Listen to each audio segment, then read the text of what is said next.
ये स्टूडेंट्स, आज मैं आपको बताने जा रही हूँ इनिशियल रेट मेथड। कौन सा? Initial rate method to determine the order of reaction. ठीक है, पहले आपने पढ़ा था integrated rate equation method to find out the order. ठीक है, आज हम पढ़ रहे हैं initial rate method to find out the order. Clear हो गया स्टूडेंट? कैसे यूज़ करते हैं, ध्यान से सुनिएगा। इंटीग्रेटेड रेट इक्वेशन मेथड कब यूज़ करते हैं? जब आपका रिएक्टेंट एक ही लेके चलते हैं, आप वन रिएक्टेंट लेके चलते हैं तो आपका इंटीग्रेटेड रेट लॉ मेथड होता है। ठीक है, अगर रिएक्टेंट आपके एक से ज़्यादा हों तो हम कौन सा मेथड यूज़ कर सकते हैं? Initial rate method. ठीक है बेटा, तो मैं यहाँ पर लिख रही हूँ आपको initial rate method is used when more than one reactant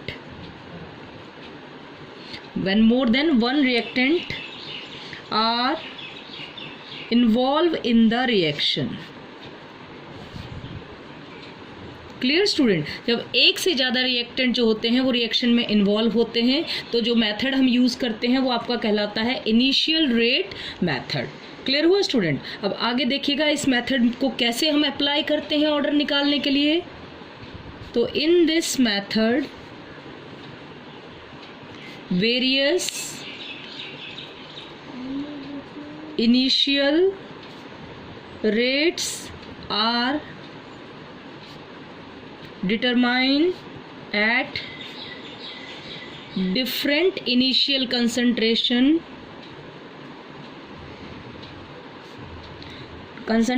of the reactant, keeping the concentration of rest constant। भी समझाऊंगी क्या मीनिंग है इस बात का। ठीक है कि नहीं? Keeping the rest constant. ठीक है कि नहीं बेटा? अब आगे देख लीजिएगा। The procedure is repeated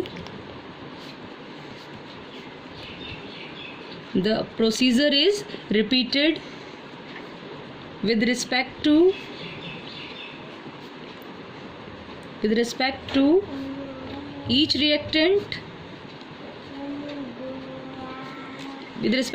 reactant until the overall rate law is fully determined। ध्यान से सुनिएगा बेटा, जैसे इसमें रिएक्टेंट जो हैं वो आपके एक से ज़्यादा होते हैं तो हम क्या करते हैं कि पहले ऑर्डर को हम एक रिएक्टेंट के रिस्पेक्ट में निकालते हैं और बाकी रिएक्टेंट का कंसंट्रेशन जो है उसको हम कांस्टेंट मानते हैं। ठीक है कि नहीं? ऐसे ही प्रोसीजर को हम रिपीट करते हैं। दूसरी बार दूसरे रिएक्टेंट का कंसंट्रेशन हम क्या करेंगे? एक रिएक्टेंट जो है उसके रिस्पेक्ट में आप ऑर्डर को निकालोगे और दूसरे का क्या कर दोगे? Concentration constant. ठीक है, तो इस तरह से इस मेथड को रिपीट करते हैं और हर रिएक्टेंट के रिस्पेक्ट में हम क्या निकालते हैं? आपका ऑर्डर। ठीक है, जब तक कि आपकी रेट लॉ फुली डिटरमाइन नहीं हो जाता है तब तक हम इस प्रोसीजर को रिपीट करते हैं। अब अगर आपको फिर भी ये कॉन्सेप्ट क्लियर नहीं हो रहा हो तो अब मैं आपको एक क्वेश्चन करवा रही हूँ इसके ऊपर। ये न्यूमेरिकल आप करेंगे तो आपको अच्छे से समझ में आ जाएगा कि इनिशियल रेट मेथड का यूज़ कैसे करते हैं। तो क्वेश्चन देख लीजिएगा बेटा, क्या है क्वेश्चन आपका? For the reaction A plus B gives product the following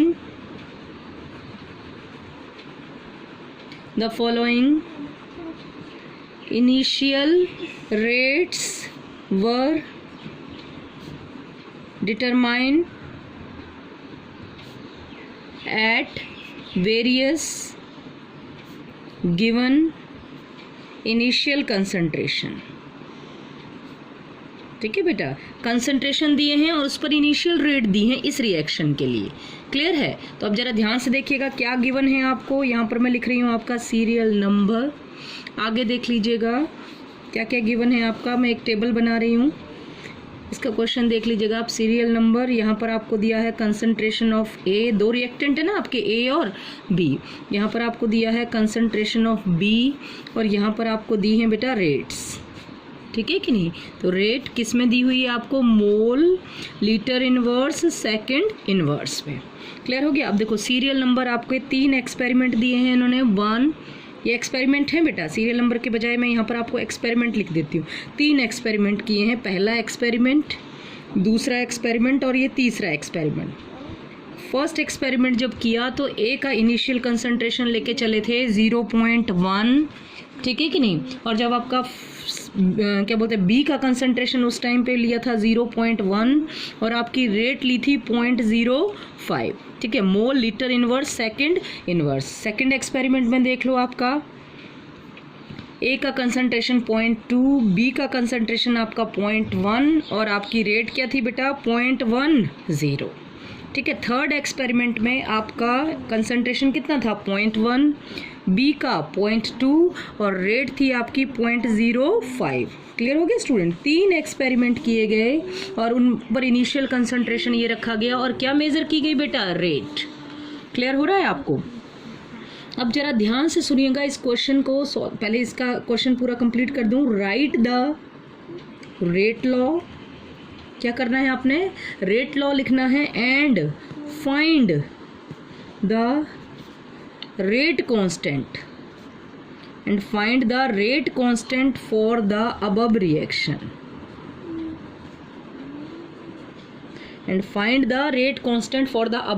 reaction तो देखिएगा बेटा, इस रिएक्शन में सबसे पहले हमने ऑर्डर फाइंड आउट करना है।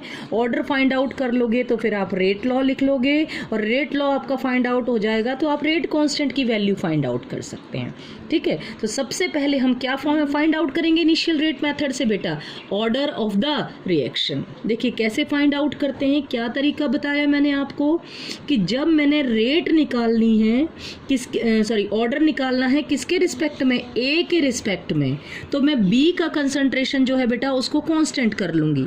किसका कंसंट्रेशन कांस्टेंट, बी का। तो देखो आप अगर फर्स्ट और सेकंड एक्सपेरिमेंट को ध्यान से देखते हैं तो इनमें आपका बी का कंसंट्रेशन आपको कांस्टेंट दिख रहा होगा, दैट इज 0.1 और 0.1। क्लियर हो रहा है ना स्टूडेंट। बी का कंसंट्रेशन कांस्टेंट है तो हम ऑर्डर निकालेंगे किसके रिस्पेक्ट में, ए के रिस्पेक्ट में। किसके रिस्पेक्ट में बेटा, ए के रिस्पेक्ट में। क्लियर हो रहा है। तो सबसे पहले तो मैं आंसर सॉल्व करने से पहले आपको ये बता दूं, इसके लिए सबसे पहले हम लिखते हैं रेट लॉ। तो आपका होता है रेट लॉ इक्वल टू के, रिएक्टेंट क्या क्या हैं आपके, ए का कंसंट्रेशन और बी का कंसंट्रेशन। Clear student. अब हमें ऑर्डर पता नहीं है तो सपोज करो ए के रिस्पेक्ट में मैंने ऑर्डर पी माना है और बी के रिस्पेक्ट में ऑर्डर क्या माना है बेटा, क्यू, ठीक। तो ये मैंने रेट लॉ लिखा। अब हम क्या फाइंड आउट करेंगे, पी और क्यू की वैल्यू। कैसे फाइंड आउट करते हैं, क्या कहा मैंने, अगर हमें ए के रिस्पेक्ट में ऑर्डर निकालना है तो बी का कंसंट्रेशन हम कांस्टेंट लेंगे। तो यहाँ देखो बी का कंसंट्रेशन कांस्टेंट है तो ए के रिस्पेक्ट में हम ऑर्डर निकालेंगे। अब कैसे सॉल्व करते हैं इसका जरा तरीका देख लीजिएगा आप लोग, आपके सामने कर रही हूँ मैं आगे, जरा ध्यान से देखिएगा। ये देखिएगा अब आप ना फर्स्ट लेके चल रहे हैं एक्सपेरिमेंट 1, रेट 1। ये देखिएगा रेट 1 इज इक्वल टू क्या है आपका के, ठीक है ना, रेट 1 इक्वल टू के। अब जरा ए का कंसंट्रेशन चेक करो बेटा कितना है, जरा ध्यान से देखो। ये देखो के ए का कंसंट्रेशन कितना है आपका 0.1, ठीक है। पावर क्या, रेट लॉ लिख रही हूँ बेटा और कुछ नहीं। यहाँ पर ए का कंसंट्रेशन पुट कर दिया कितना 0.1 पावर पी। आगे बी का कंसंट्रेशन कितना है 0.1 पावर क्या ले लिया आपने, क्यू। ए के रिस्पेक्ट में ऑर्डर को पी माना है, बी के रिस्पेक्ट में ऑर्डर को क्यू माना है। और आपकी रेट कितनी है बेटा बताओ, 0.05। क्लियर हो गया। अब सेकंड एक्सपेरिमेंट उठा लो आप, रेट सेकंड एक्सपेरिमेंट के रिस्पेक्ट में इक्वल टू के। अब देखो सेकंड एक्सपेरिमेंट में ध्यान से देखिएगा कितना है आपका 0.2, ठीक है ना। ए का कंसंट्रेशन पावर क्या लेंगे फिर वही पी, बी के रिस्पेक्ट में कंसंट्रेशन कितना है 0.1 और पावर क्या आ गई Q equal to second experiment में आपकी बताइएगा रेट कितनी है 0.10। क्लियर हो गया ना स्टूडेंट। अब जरा देखिएगा ये इक्वेशन मान लो आप 1 और ये इक्वेशन आपने क्या मान ली 2। तो अब हम क्या कर रहे हैं, ठीक है कि नहीं। अब हमने क्या किया, पहले 2 एक्सपेरिमेंट को कंपेयर कर रहे हैं हम, कौन से, एक्सपेरिमेंट 1 और एक्सपेरिमेंट 2 को। अब हम कर रहे हैं डिवाइडिंग में ऑर्डर निकालना है, डिवाइडिंग इक्वेशन सेकंड बाय 1, ठीक है बेटा। अब हम सेकंड इक्वेशन को डिवाइड कर रहे हैं 1 से। तो देखिएगा आपका क्या हो जाएगा, rate 2 by rate 1 is equal to k 0.2 की पावर p 0.1 की पावर q, ठीक है ना स्टूडेंट, अपॉन क्या आ जाएगा आपका k 0.1 की पावर p और 0.1 की पावर q इक्वल टू 2 की क्या है 0.10 अपॉन 0.05। क्लियर हो रहा है स्टूडेंट। अब देखो यहाँ पर किसका कंसंट्रेशन कांस्टेंट है, बी का, एक्सपेरिमेंट 1 और एक्सपेरिमेंट 2 में, ये देख लो ध्यान से। तो इससे ये क्या हो जाएगा आपका कैंसिल, के से के आपका कैंसिल, ठीक है बेटा। तो क्या बना आपका, देखो ये डेसिमल से डेसिमल कैंसिल हो गया, तो ये आ गया आपका 2 की पावर p। क्लियर हो रहा है बेटा, ये आपका कॉमन आ गया ना, 2 की पावर क्या हो गया p इज इक्वल टू आपका क्या आया 0.10 अपॉन 0.05। क्लियर हो रहा है स्टूडेंट, ये आपका कैंसिल, तो ये आपका कितना आ गया 2, तो यहाँ पर आपका बना 2 की पावर p इक्वल टू 2, ठीक है। तो यहाँ पर 2 की पावर हम 1 मान लेंगे तो आपका 2 ही आएगा, ठीक है ना स्टूडेंट्स। तो बताओ अगर बेस सेम हो तो पावर एक दूसरे के इक्वल हो जाती हैं, तो p इक्वल टू क्या आ गया आपका 1। तो आपने फाइंड आउट कर लिया कि a के रिस्पेक्ट में ऑर्डर, क्या बोलेंगे, order with respect to a आ गया बेटा, कितना आया p इक्वल टू 1, क्या आया बेटा ऑर्डर आपका p इक्वल टू 1, ठीक है कि नहीं। तो आपने एक के रिस्पेक्ट में ऑर्डर निकाल लिया है, अब आप दूसरे के रिस्पेक्ट में ऑर्डर निकालेंगे, जरा ध्यान से देखिएगा। अब आप निकालोगे order with respect to b। तो जब देखो जब आपने a के रिस्पेक्ट में ऑर्डर निकाला तो आपने क्या माना था, b को कांस्टेंट 0.1। अब आप किसके रिस्पेक्ट में ऑर्डर निकालेंगे, b के रिस्पेक्ट में। फिर से देखिएगा, b के रिस्पेक्ट में ऑर्डर निकालेंगे तो आपका a कांस्टेंट होना चाहिए। तो देखो a कहाँ कांस्टेंट है आपका, फर्स्ट एक्सपेरिमेंट में और थर्ड एक्सपेरिमेंट में। समझ आ रहा है ना स्टूडेंट। देखो जब आपने a के रिस्पेक्ट में ऑर्डर निकाला तो b कौन से एक्सपेरिमेंट में कांस्टेंट था, फर्स्ट और सेकंड में, ठीक है। और जब आप b के रिस्पेक्ट में ऑर्डर निकालेंगे तो a कांस्टेंट होना चाहिए। तो a कहाँ कांस्टेंट है आपका, फर्स्ट में और थर्ड में। कहाँ बच्चों, फर्स्ट और थर्ड। तो अब हम कौन सा एक्सपेरिमेंट कंपेयर करेंगे, कंपेयर एक्सपेरिमेंट 1 एंड 3, ठीक है बेटा। फर्स्ट एंड थर्ड एक्सपेरिमेंट को अब हम कंपेयर करेंगे। तो देखिएगा फर्स्ट एक्सपेरिमेंट लिख रही हूँ मैं फिर से, रेट 1 इक्वल टू क्या आ जाएगा आपका के, बताइएगा ए का कंसंट्रेशन कितना है फर्स्ट एक्सपेरिमेंट में, जरा देखो ध्यान से, कितना है बेटा देखते चलो। ए का एक्सपेरिमेंट कितना है आपका, 0.1 है कि नहीं है, देखो जरा नीचे देखते चलना और ऊपर भी देखते चलो वैल्यूज, ताकि आपको अच्छे से समझ में आ जाए। ये देखो कितना है 0.1 की पावर आप क्या लिखेंगे बेटा p, 0.1 की पावर क्या लिखेंगे बेटा आप q, ठीक है, इक्वल टू रेट कितनी है 0.05। समझ में आया। अब आप एक्सपेरिमेंट 3 देख लेंगे तो आप क्या लिखोगे, रेट 3 इक्वल टू k, क्या है आपका देखिएगा बेटा 0.1, ठीक है। थर्ड एक्सपेरिमेंट 0.1 की पावर p, देखो अब यहाँ पर a कांस्टेंट दिख रहा है, और आपका दूसरा क्या है 0.2 की पावर क्या लिखेंगे q, इक्वल टू कितना आ गया बेटा, रेट कितनी है 0.05। समझ में आ रहा है कि नहीं। अब हम क्या करेंगे, इसको इक्वेशन मान लो, आपने पहले मानी थी फर्स्ट और सेकंड इक्वेशन, अब आप इसको मान लो थर्ड और फोर्थ, ठीक है। अब हम बोलेंगे क्या, डिवाइड इक्वेशन 4/3। Clear student. अब हम फोर्थ इक्वेशन को 3 से डिवाइड कर देंगे, ठीक है। तो क्या बनेगा आपका, rate 3 upon rate 1 is equal to k 0.1 की पावर p 0.2 की पावर q डिवाइडेड बाय के 0.1 की पावर आपका क्या है p और 0.1 की पावर ही क्या है आपका बेटा q, ठीक है, इक्वल टू थर्ड में भी 0.05 है आपकी, और आपकी फर्स्ट एक्सपेरिमेंट में भी रेट कितनी है 0.05। तो अब देखिएगा k से k कैंसिल, 0.1 से ही आपका ये कैंसिल हो जाएगा। तो आपका क्या बचा बेटा बताइएगा, 0.2/0.1 है, दैट इज 2 की power q is equal to, ये कैंसिल आउट हो गया, कितना बचा आपका 1। तो 2 की पावर q इक्वल टू क्या आ गया आपका 1, ठीक है ना बेटा, क्या आ गया आपका 1। तो देखो 1 मीन्स क्या है, अगर आप 2 की पावर 0 लिख रहे हैं तो 2 की पावर 0 इक्वल टू क्या हो जाएगा आपका 1।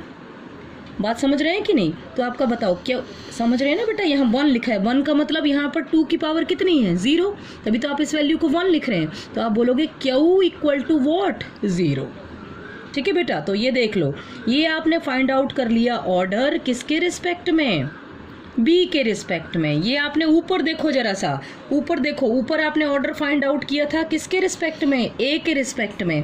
अब नीचे आपने फाइंड आउट किया ऑर्डर किसके रिस्पेक्ट में, with respect to B. Clear हो गया बेटा? तो ये मैंने आपका ऑर्डर निकाल दिया ए के रिस्पेक्ट में, और आपका ऑर्डर फाइंड आउट कर लिया बेटा किसके रिस्पेक्ट में, बी के रिस्पेक्ट में। ठीक है, तो अब आपका कोई कहे कि overall order of reaction, overall order of reaction, देखिएगा निकला ना आपका ऑर्डर, तो आपका ऑर्डर क्या आया देखिएगा, पी के रिस्पेक्ट में भी 1 था, सॉरी ए के रिस्पेक्ट में भी 1 था और बी के रिस्पेक्ट में भी 1 था, तो आपका order, overall order of reaction आया बेटा 2। तो कोई पूछे, ये जो मैंने आपको अभी क्वेश्चन करवाया, इसमें आपकी ये जो रिएक्शन थी ए प्लस बी गिव्स प्रोडक्ट, कौन से ऑर्डर की है, तो आप सॉरी बेटा ये 1 प्लस, सॉरी गलत लिख दिया मैंने यहाँ पर, ये 1 + 0 होगा आपका, क्यों कितना था 0, विद रिस्पेक्ट टू ए था आपका 1 और विद रिस्पेक्ट टू बी क्या था बेटा 0। सॉरी बेटा जरा ये ध्यान से देख लीजिएगा, तो आपका ओवरऑल ऑर्डर ऑफ रिएक्शन कितना आ जाएगा बेटा, 1 आ जाएगा।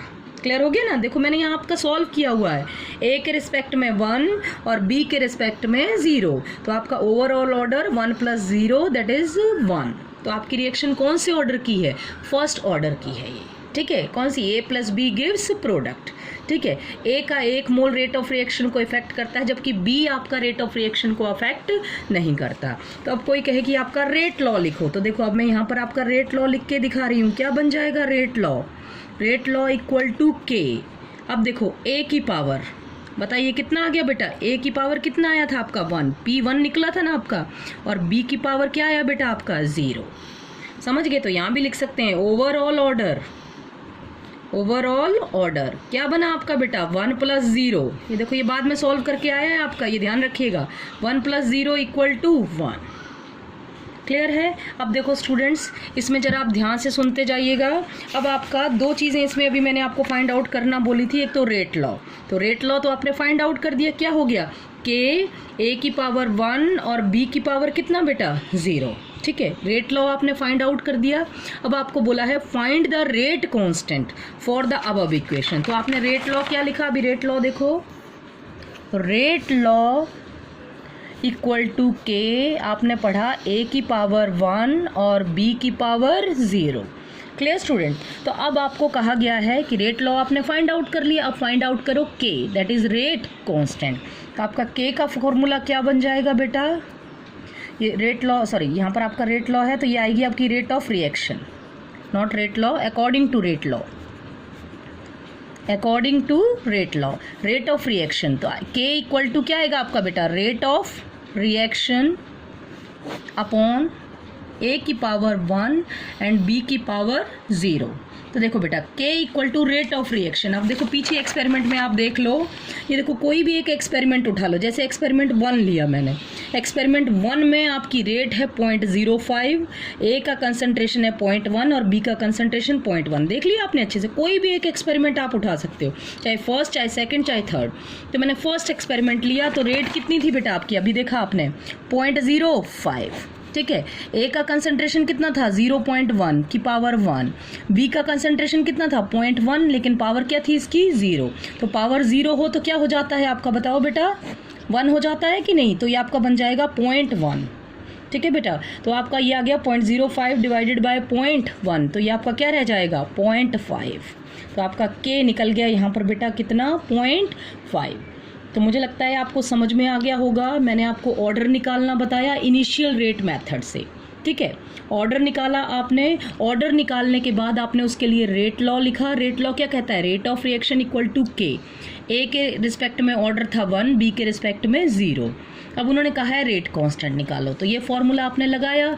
यहाँ पर कोई भी एक एक्सपेरिमेंट से आपने रेट लिखी और कंसंट्रेशन लिखे, तो आपकी के की वैल्यू मिल जाएगी बेटा। समझ में आया कि नहीं आया? तो ये मैंने आपको इनिशियल रेट मेथड बताया, जिसमें एक रिएक्टेंट के रिस्पेक्ट में ऑर्डर निकालते हैं दूसरे के कंसंट्रेशन को कांस्टेंट करके। ठीक है स्टूडेंट्स, और भी न्यूमेरिकल करवाऊंगी ताकि आपका ये कॉन्सेप्ट अच्छे से क्लियर हो जाए। Thank you students.